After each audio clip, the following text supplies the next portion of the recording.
పూర్వం కీలుడనే యక్షుడు కృష్ణానది తీరంలో దుర్గమ్మ గురించి ఘోరమైన తపస్సు చేశాడు.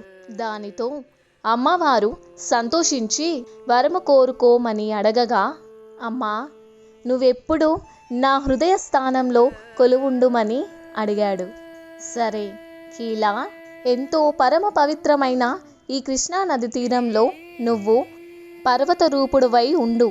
నేను కృతాయుగంలో అసుర సంహారం తర్వాత నీ కోరిక తీరుస్తాను అని చెప్పి అంతర్ధానమైంది.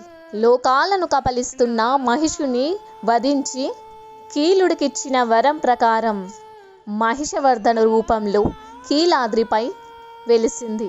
తదనంతరం ప్రతిరోజు ఇంద్రాది దేవతలంతా ఇక్కడికి వచ్చి దేవిని పూజించటం మూలంగా ఇంద్రకీలాద్రిగా పిలువబడింది.